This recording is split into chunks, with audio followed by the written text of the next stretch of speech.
¿Alguna vez te has preguntado si los monstruos siempre fueron monstruos?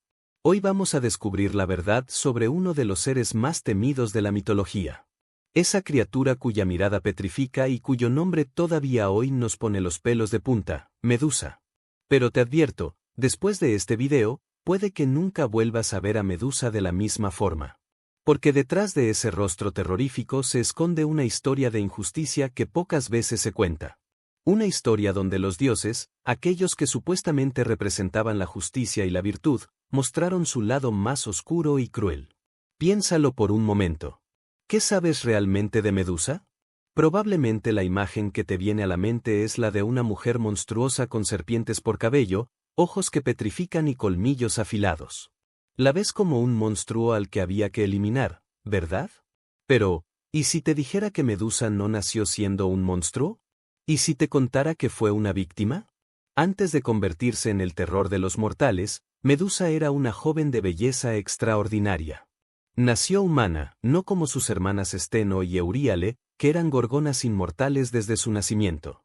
El poeta romano Ovidio nos cuenta en sus Metamorfosis que Medusa destacaba entre todas las mujeres por su hermosura, especialmente por su cabello, una cabellera tan espléndida que despertaba envidia y admiración a partes iguales. Su cabello era su gloria, escribió Ovidio. Irónico, ¿no crees? Que aquello que más admiraban de ella acabaría siendo el símbolo de su maldición. Medusa decidió consagrar su vida al servicio de Atenea, la diosa de la sabiduría y la guerra estratégica. Se convirtió en sacerdotisa en su templo, haciendo voto de castidad, como requerían las normas sagradas. Era devota, dedicada y respetada. Su belleza y devoción le ganaron el favor de muchos, pero también la atención no deseada de otros. Y aquí es donde la historia da un giro oscuro. Poseidón, el dios del mar, hermano de Zeus y uno de los dioses más poderosos del Olimpo, se fijó en Medusa. Quedó cautivado por su belleza y la deseó. Pero Medusa, fiel a sus votos como sacerdotisa, rechazó sus avances. Sin embargo, a Poseidón no le importaban los votos sagrados ni el consentimiento. Una noche, mientras Medusa rezaba sola en el templo de Atenea, Poseidón entró y la atacó. La violó en el suelo sagrado del templo, cometiendo no solo un acto de violencia contra ella sino también un sacrilegio contra el templo de Atenea. Imagina por un momento el terror y la impotencia de Medusa. Un dios todopoderoso, contra quien no podía defenderse, arrebatándole su dignidad en el lugar que debería haber sido su santuario. Después de la agresión, Medusa, destrozada y humillada, esperaba consuelo y justicia. Se dirigió a Atenea, su diosa, esperando comprensión y protección. ¿Acaso no era Atenea la protectora de las mujeres? ¿No era la diosa de la justicia? Pero lo que obtuvo fue todo lo contrario. Atenea, en lugar de castigar a Poseidón por profanar su templo y agredir a su sacerdotisa, dirigió su ira hacia Medusa. ¿Por qué? Algunos mitos sugieren que fue por celos. Otros, que para Atenea era más fácil castigar a una mortal que enfrentarse a otro dios olímpico. Sea cual fuere la razón, la respuesta de Atenea fue despiadada. Miró a Medusa, víctima de una violación, y la culpó. La acusó de haber provocado a Poseidón y de haber profanado el templo. Y como castigo, la transformó. La hermosa cabellera de Medusa se convirtió en un nido de serpientes vivas y retorcidas. Su piel, antes suave, adquirió un tono verdoso y escamoso. Sus ojos, antes brillantes y expresivos, se llenaron de un poder terrible, cualquiera que los mirara directamente se convertiría en piedra. Que tu belleza, que tanto atrae a los hombres, se convierta en tu maldición, dijo Atenea. Que ningún hombre pueda mirarte sin pagar el precio. Así, Medusa fue transformada no por algo que ella hubiera hecho, sino por algo que le hicieron a ella. Fue castigada no por un crimen que cometió, sino por ser víctima de uno. Y como si esa maldición no fuera suficiente, Atenea la exilió. Medusa fue desterrada a una isla lejana, condenada a vivir en soledad. Una soledad que se haría más profunda con cada persona que se cruzara en su camino y quedara petrificada. Piénsalo. Medusa no podía mirar a nadie a los ojos sin convertirlo en piedra. No podía tener amigos, ni amores, ni compañía de ningún tipo. Estaba condenada a una vida de aislamiento total, todo por haber sido víctima de un dios poderoso y la venganza de una diosa celosa. Con el tiempo, la historia de Medusa se extendió por toda Grecia. Pero como suele ocurrir, la verdad se distorsionó. De víctima pasó a ser vista como un monstruo temible, una aberración de la naturaleza que debía ser eliminada. Los héroes aspirantes a la fama y la gloria comenzaron a ver en Medusa un objetivo. Matarla sería una hazaña digna de las leyendas. Pero todos los que lo intentaban acababan como estatuas silenciosas, monumentos a su fracaso y a la triste realidad de Medusa. Así pasaron los años, y Medusa, una vez hermosa sacerdotisa, se convirtió en un monstruo no solo en apariencia sino también en esencia. El dolor, la soledad y la injusticia la endurecieron. Se convirtió en lo que todos creían que era, un ser peligroso y lleno de odio. ¿Y quién podría culparla? Traicionada por los dioses a los que servía, condenada por un crimen del que fue víctima, y temida por un mundo que nunca conoció su verdadera historia. Pero la historia de Medusa no termina aquí. Oh no, su destino estaba entrelazado con el de otro personaje famoso de la mitología griega, Perseo. Y este encuentro llevaría a Medusa por un camino aún más trágico, revelando hasta dónde podían llegar los dioses en su crueldad. Pero para entender completamente cómo Perseo entra en esta historia, primero debemos comprender quién era él y por qué su camino se cruzaría fatalmente con el de Medusa. Perseo nació del amor secreto entre Zeus, rey de los dioses, y Dánae, una princesa humana. Su nacimiento ya estuvo marcado por la tragedia y la intervención divina. Acrisio, el padre de Dánae, encerró a su hija en una torre de bronce después de que un oráculo le predijera que el hijo de Dánae lo mataría. Pero Zeus, atraído por la belleza de Dánae, se transformó en una lluvia de oro que se filtró a través del techo de la torre, y así concibieron a Perseo. Cuando Acrisio descubrió que, a pesar de sus precauciones, Dánae había dado a luz, metió a la madre y al bebé en un cofre y los arrojó al mar. Pensó que así se libraría de la profecía. Pero el cofre llegó a salvo a la isla de Sérifos, donde un pescador llamado Dictis los rescató y les dio un hogar. Perseo creció fuerte y valiente, protegido por su madre y Dictis. Sin embargo, el hermano de Dictis, Polidectes, era el rey de la isla y se enamoró de Dánae. Quería deshacerse de Perseo, ya adulto, para poder tener a Dánae para sí. Y así es como Polidectes ideó un plan. Organizó un banquete y pidió a todos los invitados que trajeran un regalo. Perseo, sin mucho que ofrecer, prometió traer cualquier regalo que el rey deseara. Polidectes, viendo su oportunidad, pidió la cabeza de Medusa. Polidectes estaba seguro de que Perseo moriría en el intento. Después de todo, nadie había logrado derrotar a Medusa y vivir para contarlo. Era una misión suicida. Pero Perseo contaba con algo que los demás aspirantes a héroes no tenían, el favor de los dioses. Atenea y Hermes, impresionados por su valentía o quizás siguiendo algún plan divino, decidieron ayudarlo. Hermes le dio a Perseo una hoz de adamantino, un metal indestructible, con la que podría cortar la cabeza de Medusa.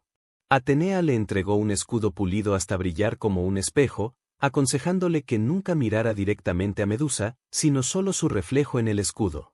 Las ninfas, siguiendo las indicaciones de los dioses, le proporcionaron otros objetos mágicos, unas sandalias aladas que le permitirían volar, un zurrón para guardar la cabeza de Medusa una vez cortada, y el casco de Hades, que lo hacía invisible. Equipado con estas herramientas divinas, Perseo se dirigió hacia la guarida de Medusa.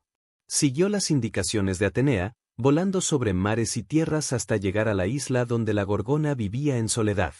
A medida que se acercaba a la isla, el paisaje se volvía más desolado.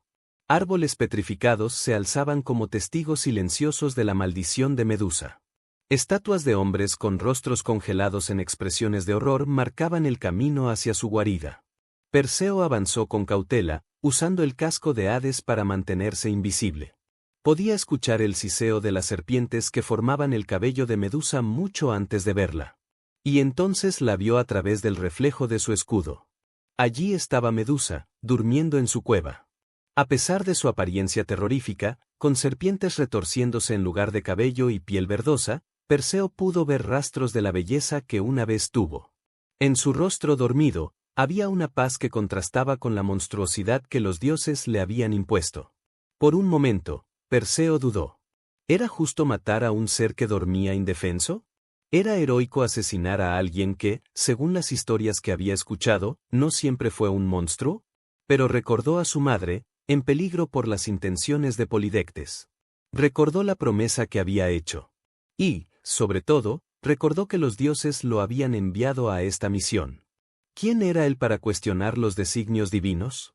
Con la hoz en alto, Perseo se acercó a Medusa, guiado solo por su reflejo en el escudo.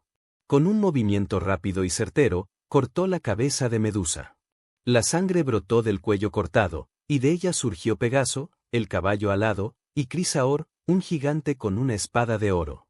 Eran los hijos de Medusa y Poseidón, concebidos durante aquella violación en el templo de Atenea, y que habían permanecido dentro de ella hasta el momento de su muerte. Rápidamente, Perseo metió la cabeza de Medusa en el zurrón, cuidando de no mirarla directamente. Las serpientes seguían moviéndose, siseando de ira y dolor, y los ojos de Medusa, aunque separados de su cuerpo, conservaban su poder petrificante. Perseo emprendió el vuelo de regreso, llevando consigo la prueba de su hazaña. Pero no se dirigió directamente a Sérifos. En su viaje de regreso, utilizó la cabeza de Medusa como un arma, petrificando a sus enemigos y ayudando a quienes consideraba justos. En uno de estos desvíos, Perseo llegó a Etiopía, donde encontró a Andrómeda, una princesa que estaba encadenada a una roca, ofrecida como sacrificio a un monstruo marino enviado por Poseidón. Perseo, cautivado por su belleza y movido por la injusticia de su situación, decidió salvarla. Cuando el monstruo marino emergió de las aguas para devorar a Andrómeda, Perseo sacó la cabeza de Medusa de su zurrón y la mostró a la bestia, que inmediatamente se convirtió en piedra y se hundió en el mar. Perseo liberó a Andrómeda y, enamorado, la pidió en matrimonio. Pero el tío de Andrómeda, Fineo, que estaba prometido con ella, se opuso. Furioso, reunió a un grupo de hombres armados para atacar a Perseo durante el banquete de bodas. Viéndose superado en número, Perseo recurrió nuevamente a la cabeza de Medusa.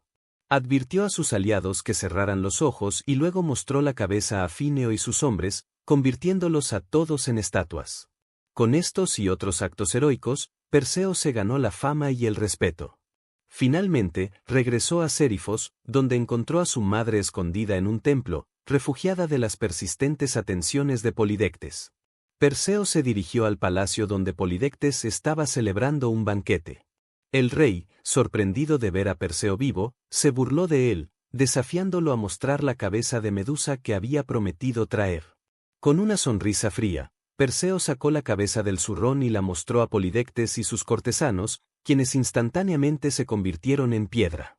Habiendo vengado el maltrato a su madre, Perseo entregó el reino de Sérifos a Dictis, el pescador que los había salvado. Luego, como muestra de gratitud, entregó los objetos mágicos de vuelta a Hermes, lo más importante, le dio la cabeza de Medusa a Atenea. La diosa, complacida con el éxito de su campeón, colocó la cabeza de Medusa en su égida, su escudo, donde permanecería como un símbolo de su poder y un recordatorio para todos de lo que sucedía a quienes desafiaban a los dioses. Así, Perseo completó su ciclo heroico, cumpliendo la profecía que había llevado a su abuelo Acrisio a intentar deshacerse de él y su madre. En un torneo de atletismo, un disco lanzado por Perseo se desvió y mató accidentalmente a Acrisio, quien había acudido de incógnito para ver a su nieto. La historia de Perseo se cuenta como la de un héroe que superó obstáculos imposibles y derrotó a un monstruo temible. Pero, ¿qué hay de Medusa? Su historia queda reducida a ser el obstáculo vencido, el monstruo derrotado. Raramente se menciona que fue una víctima antes que un monstruo. Que su transformación fue producto de una injusticia divina, no de una maldad inherente. Que incluso en la muerte, fue utilizada como una herramienta, un arma en manos de aquellos que la habían condenado. La cabeza de Medusa, con su poder para petrificar, siguió siendo temida y usada mucho después de su muerte. Se convirtió en un símbolo de protección contra el mal, irónicamente, considerando que ella misma había sido etiquetada como ese mal.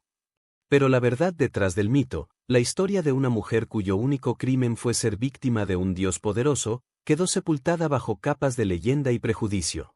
El impacto de Medusa en la cultura no terminó con su muerte en la mitología. A lo largo de los siglos, su imagen ha persistido, evolucionando y adaptándose a diferentes contextos y significados. La cabeza cortada de Medusa, con sus serpientes retorciéndose y sus ojos aún capaces de petrificar, se convirtió en un poderoso símbolo en el arte, la literatura y la psicología, trascendiendo su origen como figura mitológica.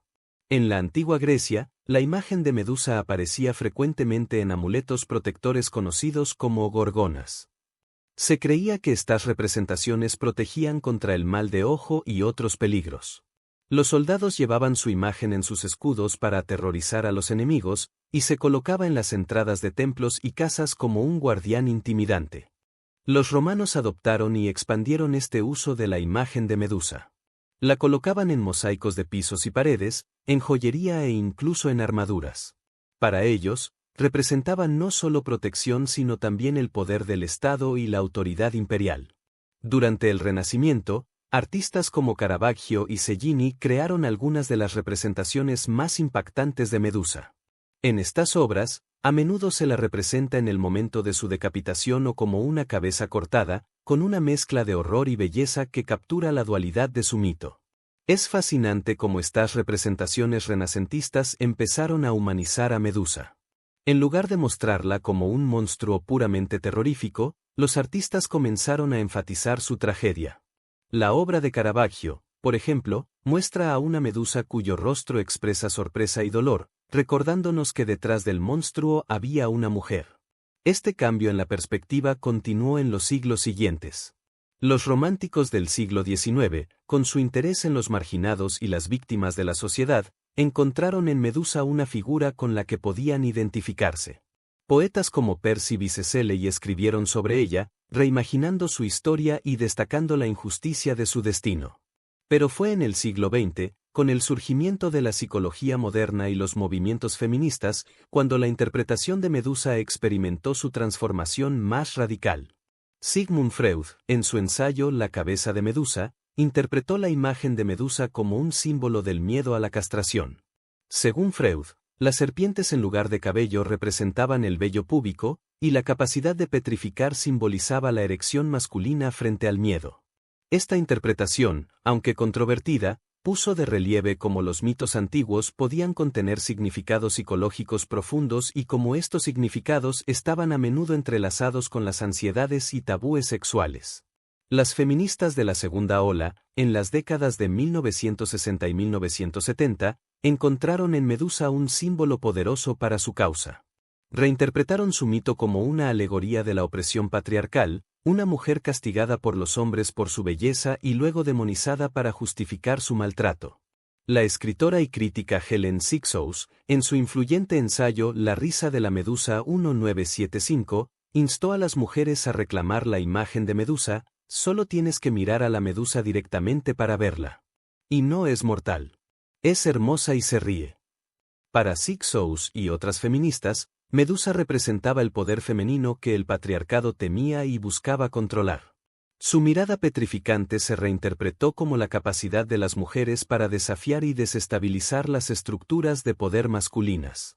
Esta reinterpretación feminista de Medusa ha tenido un impacto duradero. En el arte, la moda, la música y la literatura contemporáneos, Medusa aparece frecuentemente como un símbolo de resistencia femenina y empoderamiento. Versace, la casa de moda italiana, adoptó la cabeza de Medusa como su logotipo, transformando a una figura temida en un símbolo de lujo y deseo. Artistas como Lady Gaga y Beyoncé han incorporado imágenes y temas de Medusa en su trabajo, enfatizando su asociación con el poder femenino amenazante pero fascinante. En la literatura y el cine recientes, ha habido numerosos intentos de contar la historia de Medusa desde su perspectiva, dándole una voz que le fue negada en los mitos originales. Estas reinterpretaciones a menudo presentan a Medusa como una sobreviviente de trauma, una mujer que encuentra formas de resistir y reclamar su poder en un mundo que busca silenciarla. Incluso en los videojuegos, los cómics y otras formas de cultura popular, Medusa ha encontrado un lugar como un personaje complejo que desafía las clasificaciones simples de héroe o villano. Su historia resuena con audiencias modernas que reconocen las capas de injusticia en su mito y ven paralelismos con las experiencias contemporáneas de marginación y resistencia.